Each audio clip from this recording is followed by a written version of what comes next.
Hey everyone. So in this video I want to try and answer a question that was asked to me quite recently. And the question was about how can we cultivate trust in ourselves when we have a lot of self-doubt? And I think this is such a brilliant question because it's something that comes up an awful lot when I'm talking to people and working with individuals.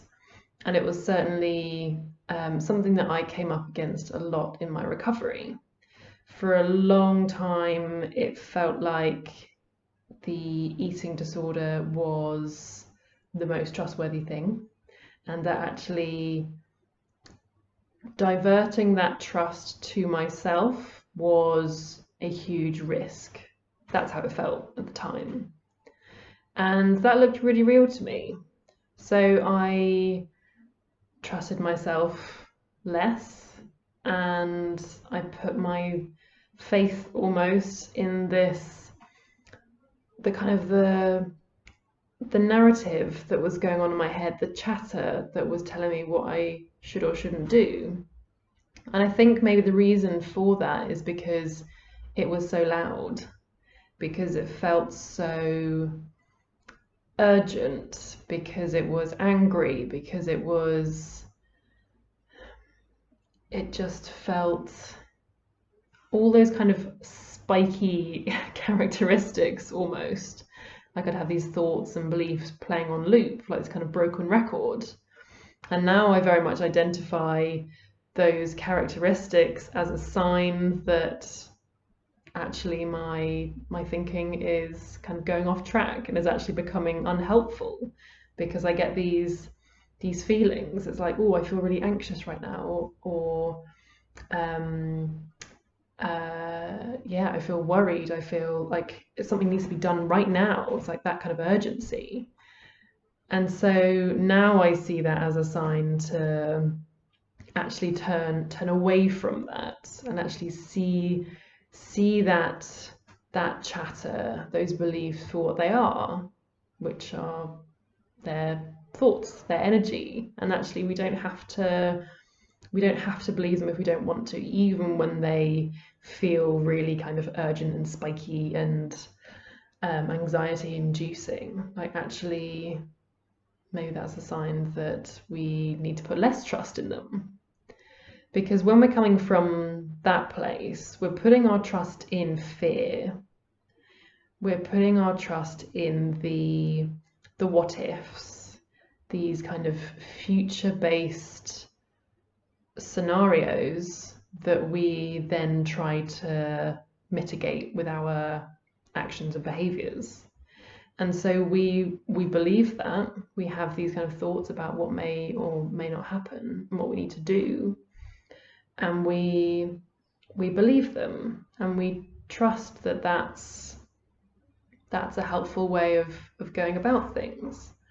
But actually, when we're coming from that place of fear, it's we're not on solid ground. Because the thing about our minds is that because they're so amazingly creative and imaginative, they can come up with an infinite number of what ifs. They can come up with an infinite number of fears about what may or may not happen, or about what we may have done, or what other people may think, or like all of that stuff. We have the amazing ability to imagine all of that. And again, that often comes with feelings. So we have this thought that looks really real, and it makes us feel anxious, for example, and so we put our trust in that. We believe it. We believe that it's going to happen, or that something needs to be done about it, and then we go do something about it. But actually, like, what if we were to put our trust in not in that, but in what's beneath that? So the way I very much see things now is that it's like there are two levels. We have our core self, and actually a neuroscientist called Antonio Damasio. He calls them the core self and the autobiographical self. And the reason I'm kind of doing this and this is because the core self is, well, who we are at our core. It's where our instinct lies, it's where our intuition lies. And that's a constant. That's always there, that core self. But what happens is that stuff gets layered on top of it, and that creates the autobiographical self. So that's all of the narrative, it's the stories that we have maybe absorbed or have unconsciously created about who we are, what we should do.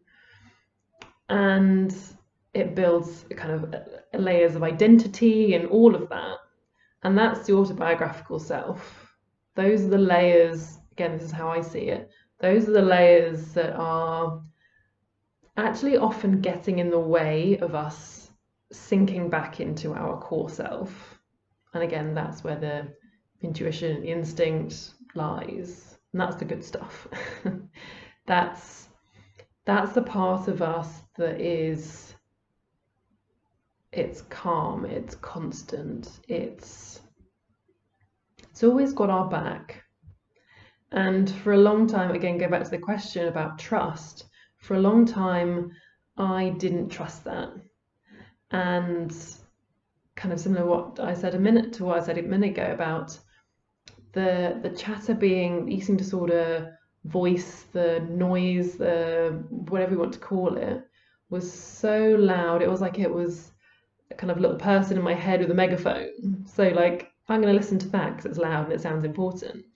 And so I totally disregarded this sort of quieter, calmer, more self-assured, it's not even necessarily a voice, it's just a nudge or a feeling that was always in me.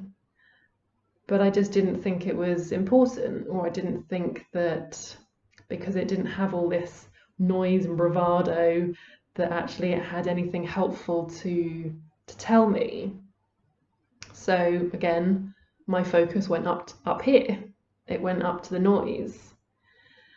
But actually what I'm seeing, and this is a huge part of my recovery, that actually when we redirect our trust and our focus and our energy to our core self, so much changes. And this has been kind of it's like an ongoing journey really of reconnecting with that part of us, because as human beings we're always going to have thoughts, but actually we can start to shift that relationship. We can start to see them for what they are and become a bit more detached from them. And actually it's kind of like, I sort of think of it as retuning a radio. Like we've been tuned into this for a long time, and actually maybe it's time to start retuning back into that different channel, that core self. Because how things are now, for me, when I put my trust in that core self, life is a lot easier. That doesn't mean that I don't experience tough times, because I do. That doesn't mean that I never get worried or upset or anxious or any of that. But actually when I put my trust in my core self, I have total faith that I can deal with and overcome any challenge that comes my way. Because ultimately we have all got an 100% track record for getting through everything that we've got through so far in life. And so, like, if that's not evidence enough, then I kind of don't know like what is. But it's interesting that even though our core self is still kind of working underneath the surface, it's still enabling us to get through tough days. It's giving us nudges. It's definitely still there and it's definitely still active. But actually we really don't realize it, or we don't give it the credit that it almost deserves. And yeah, like I said, we put so much more focus on what's going on up here, or maybe what other people are saying to us, that we then internalize, and then that goes up here as well. There's so much going on up there. So actually, for me, again, going back to the question about kind of cultivating trust in ourselves, I now don't see there being any other option. Like, for me, trusting myself and like that core self, not the stuff up here, not the beliefs, not the narratives, not all those layers, but trusting my core self and trusting that that's got my back, and that actually I can follow those nudges that it gives me, and trust that intuition that actually says, for example, yeah, maybe actually I want to do that, or maybe I really need to rest right now, or like there are an infinite number of examples, but it feels like a real sinking back down into that part of me. It's like when we think of like a metaphor around this is thinking of our core self as the blue sky. We experience an awful lot of weather. We have rain, thunder, lightning, snow, sleet, all of it. But actually that's not who we are. We're the blue sky that's always there. That core self is always there. We just sometimes lose sight of it. And when we lose sight of it, we often lose our trust in it, because we think that it's maybe abandoned us, or that maybe it actually was never there in the first place, or that it's just not trustworthy because we can't hear it. But it's that sinking beneath that feels like a really important part of this. And it gets easier. Like when I first kind of started seeing this differently, it didn't feel, it felt challenging some of the time.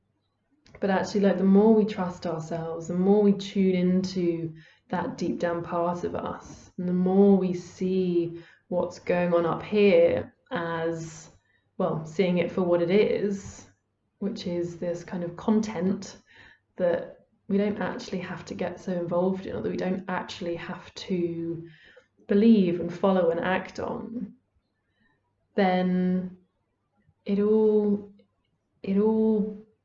starts to become, yeah, a lot easier. So thank you to the individual who asked that question. I hope those of you who are watching have found that helpful, or at least provided some food for thought. I'd love to hear what your thoughts are on it. And feel free to submit any questions that you may have that you'd like us to cover in these videos. We are more than happy to answer those. So thanks for watching, and I'll see you in the next video.